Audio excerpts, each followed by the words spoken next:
یعنی اور دوسرا ہے کہ جو غیر آباد گھر ہیں تو وہاں بھی تم داخل اگر ہونا چاہتے ہو تو وہاں پہ تم داخل ہونے کے لیے تم کوئی گناہ نہیں ہے۔ اب جو اجازت لینے کا جو طریقہ کار ہے وہ کیا ہے؟ اجازت لینے کے لیے سب سے بنیادی چیز یہ ہے کہ کسی کے گھر جانا ہے تو 3 مرتبہ اس سے اجازت لینی ہے۔ اس سلسلے میں ایک روایت آپ کے سامنے رکھنا چاہتا ہوں۔ حضرت ابو سعید خدری رضی اللہ تعالیٰ عنہ آپ فرماتے ہیں کہ میں ایک مجلس میں بیٹھا تھا، اتنے میں ابو موسیٰ اشعری آئے اور ایسے معلوم ہوتا تھا کہ جیسے وہ ڈرے ہوئے اور گھبرائے ہوئے ہیں۔ وہ کہنے لگے کہ میں حضرت عمر فاروق رضی اللہ تعالیٰ عنہ کے پاس گیا تھا، میں نے 3 مرتبہ اجازت مانگی مگر انہوں نے مجھے اجازت نہیں دی تو میں واپس لوٹ آیا۔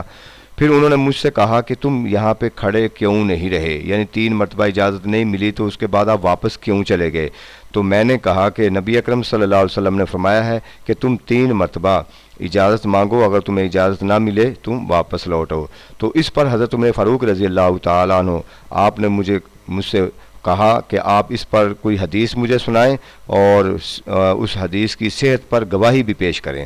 جو حدیث سنائی ہے اس کی صحت پر گواہ لائیں۔ تو وہ اسی وجہ سے میں آپ کے پاس آیا ہوں۔ تو اس کے بعد پھر جو ہے وہ حضرت ابو سعید خدری رضی اللہ تعالیٰ عنہ بطور گواہ ان کے ساتھ چلے گئے کہ یہ حدیث جو انہوں نے سنائی ہے یہ بالکل صحت پر مبنی ہے، یہ صحیح حدیث ہے۔ تو اس کا مطلب یہ ہوا کہ یہ بات اشارہ کرتی ہے کہ جب کسی کے گھر میں جانا ہے تو 3 مرتبہ اجازت طلب کریں، اگر 3 مرتبہ اجازت نہیں ملتی تو آپ واپس لوٹ رہیں۔ حضرت قتادہ فرماتے ہیں کہ 3 بار کی اجازت اس لیے کہا گیا ہے کہ پہلی دفعہ تو گھر والے معلوم کر لیں کہ کون آیا ہے، اور دوسری دفعہ سلام کہنے سے وہ سنبھل جائیں گے، اور تیسری مرتبہ وہ فیصلہ کریں گے کہ اس کو اندر آنے کی اجازت دینی ہے یا نہیں دینی۔ تو یہ ہے طریقہ کار کہ سب سے پہلے جائیں تو اس کی 3 مرتبہ گھر والوں سے اجازت لیں۔ اگر ایسے گھر میں داخل ہونا ہے کہ جو اپنا گھر ہے، یعنی اپنے رشتہ دار بھی ہیں یا اپنا ذاتی گھر بھی ہے، تو وہاں بھی اجازت لینی ہے، مگر وہ اجازت کا طریقہ کار اس سے زیادہ مختلف ہو سکتا ہے۔ جیسے حضرت فاطمہ رضی اللہ تعالیٰ عنہ حضور علیہ الصلوۃ والسلام کے گھر آپ تشریف لاتی تو آپ اجازت لے کر گھر میں تشریف لاتی۔ حضرت زینب بنت جہش جو حضور علیہ السلام کی زوجہ مطہرہ ہیں، وہ حضرت عائشہ صدیقہ رضی اللہ تعالی عنہا آپ کے گھر جب تشریف لاتی تو اجازت لے کر آتی۔ تو اس سے بات یہ ثابت ہوئی کہ اگر ایک شخص کی 2 بیویاں ہیں اور دونوں الگ الگ گھر میں رہتی ہیں تو ایک دوسرے کے گھر میں جانے کے لیے جب جائیں تو وہ بھی اجازت لے کر جائیں۔ اجازت یہاں مطلب یہ بھی ہو سکتا ہے کہ انفارم کر کے جائیں، اطلاع کر کے جائیں۔ ابن مسعود رضی اللہ تعالیٰ عنہ آپ فرماتے ہیں کہ جب تم اپنی ماؤں اور بہنوں کے پاس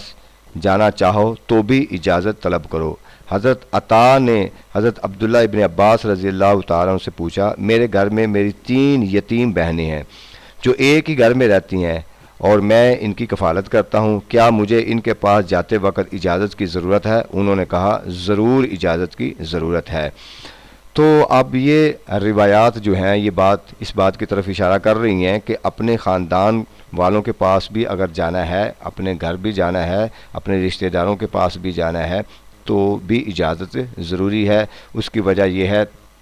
کہ جب آپ کسی خاندان کے پاس کسی رشتہ داروں کے گھر میں جاتے ہیں تو گھر والے بے تکلفانہ انداز میں گھر میں بیٹھے ہوتے ہیں، مائیں بہنیں بیٹیاں ہوتی ہیں، اور وہ خاص طور پہ پردے کے حق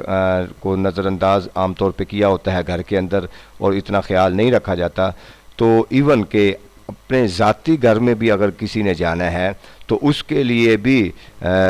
جو علماء بیان کرتے ہیں کہ آپ اس طریقے سے گھر میں داخل ہوں کہ باہر کے دروازے سے آپ جب داخل ہوں تو یا بلند آواز سے السلام علیکم کہہ دیں، یا پھر آپ کھنگارتے ہوئے یا کھانسی کرتے ہوئے یا پاؤں کی آہٹ کے ذریعے کوئی ایسا ذریعہ اور کوئی ایسی آواز ضرور نکال دیں کہ گھر والوں کو پتہ چل جائے کہ وہ گھر میں داخل ہو گئے ہیں، اور اس کے علاوہ پھر وہ سنبھل جائیں، اور اگر کوئی اس حوالے سے بیٹھا ہے یا اس کے سر کے اوپر پردہ نہیں ہے، دوپٹہ نہیں ہے، تو وہ اس سے پہلے جو ہے وہ دوپٹہ سنوار لیں۔ تو لہٰذا یہ ہے کہ آپ کسی بھی گھر میں اپنے یا پرائے یا دوسروں کے، خاص طور پہ دوسروں کے گھروں میں تو بالکل اجازت کے بغیر داخل ہونے کی کوئی صورت نہیں ہے۔ آپ جائیں، پہلے سب سے پہلے اجازت لیں، پھر السلام کہیں گھر والوں کو، اگر اجازت مل گئی ہے اس کے بعد پھر اگلے معاملات ہیں۔ اس کے علاوہ جو اسلام نے جو اصول بتائے ہیں کہ اجازت طلب کرنے کے لیے جب آپ کسی کے گھر جاتے ہیں تو دروازہ ناک کرتے ہیں، یا جو اس گھر کی جو بیل ہوتی ہے اس کو بٹن کو دباتے ہیں، تو کیا کریں؟ پھر دروازے کے سامنے کھڑے نہ ہوں۔ ابو داؤد شریف کی حدیث ہے، نبی اکرم صلی اللہ علیہ وسلم نے فرمایا جب کسی کے ہاں تشریف لے جاتے حضور علیہ السلام تو اس کے گھر کے بالکل سامنے نہ کھڑے ہوتے، بلکہ ایک طرف ہو کر دور کھڑے ہو کر بلند آواز سے السلام علیکم کہتے۔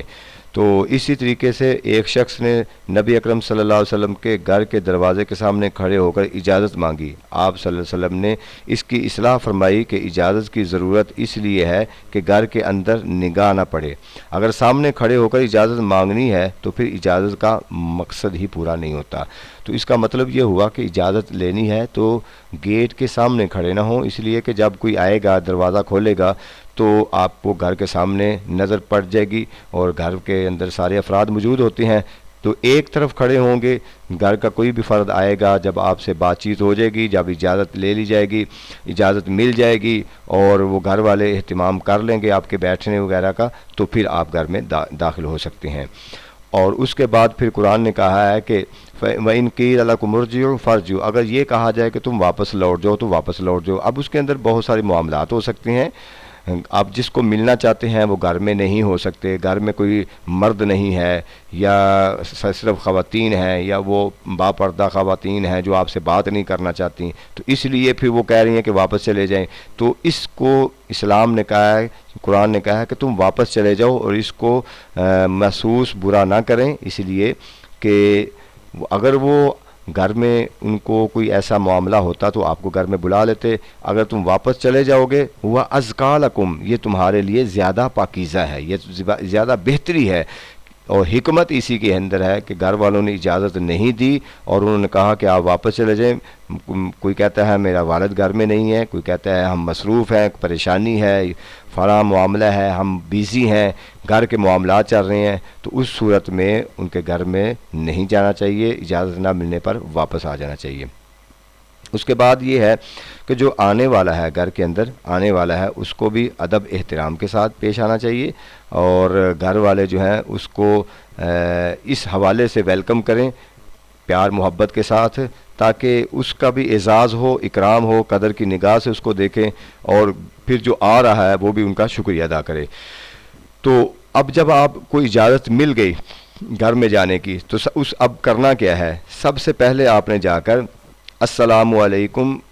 یہ آپ نے کہنا ہے، اور اس کے ساتھ اپنا نام بتانا ہے۔ حضرت جابر رضی اللہ تعالیٰ عنہ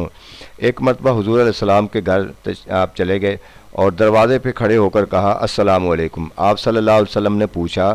کہ آپ کون ہیں؟ انہوں نے کہا میں۔ تو حضور علیہ السلام نے فرمایا یہ میں کا کیا معنی ہے؟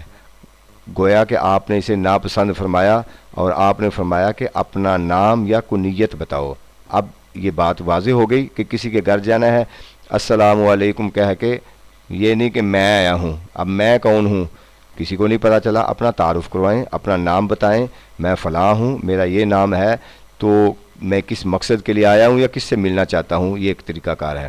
اسی طرح ابو داؤد شریف کی حدیث ہے کہ حضرت عمر رضی اللہ تعالیٰ عنہ کا طریقہ یہ بتلایا گیا ہے کہ السلام علیکہ یا رسول اللہ، یعنی حضور علیہ السلام کے ساتھ گھر جاتے تو سب سے پہلے سلام کہتے، اس کے بعد پھر اجازت مانگتے کہ میں عمر یعنی گھر میں داخل ہو سکتا ہوں یا نہیں۔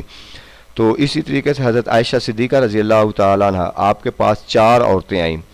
اور آپ کو باہر سے سلام کیے بغیر اندر آنے کی اجازت طلب کی۔